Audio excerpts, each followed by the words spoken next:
niwibona uri kumwe mu mubano n'umugore cyangwa se umukobwa ukabona buri gihe afite ishyaka ryo kukuzanira abagabo cyangwa se abasore mu buzima bwanyu, akakubwira ngo ni inshuti rwose, kandi ukabona si umwe si babiri, ubimenye neza yuko uyu mugore cyangwa se uyu mukobwa ni umubeshyi. Ubundi umugore cyangwa umukobwa iyo ari kumwe n'umugabo by'umwihariko cyangwa se umusore uteganya cyangwa umuteganyaho ikintu gihambaye, acukubiri n'abandi bagabo. Iyo mvuze gucukubiri n'abandi bagabo ni ukuba inshuti, akongera akaba inshuti, mbese bwa bucuti nawe ubwawe ubona ukabona urabukemanga.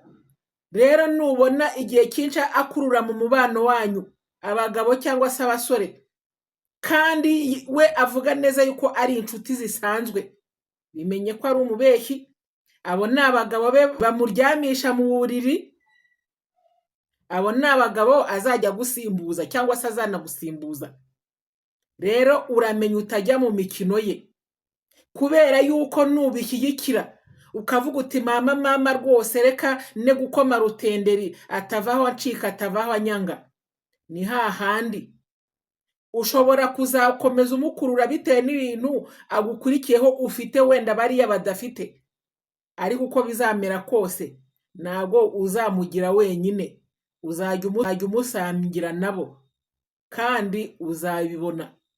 Kabiri, umugore uwo ari we wese, umukobwa uwo ari we wese utemera yuko umuyobora, umugore umukobwa utemera ko umukosora hari ibintu akoze ubona atari byo cyangwa se atari byiza, umugore cyangwa se umukobwa utabasha kubwira uti ndashaka ko dukorana ibi cyangwa se nkunda ibi cyangwa se nanga ibi, mbese muri make amabwiriza umuha akayahidebe, nubwo waba umukunda urukundo rumeze gute, nakubwira ngo ibyiza mureke hakiri kare.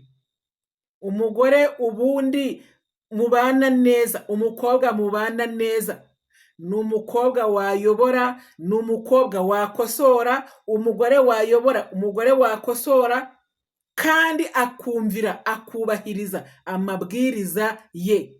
Na Bibiliya ivuga neza yuko umugore uri mu buzima bw'umugabo aba afite inshingano yo kumugandukira, kumwumvira, mu yandi magambo rero uzatinye umugore utumva ibyo uvuga.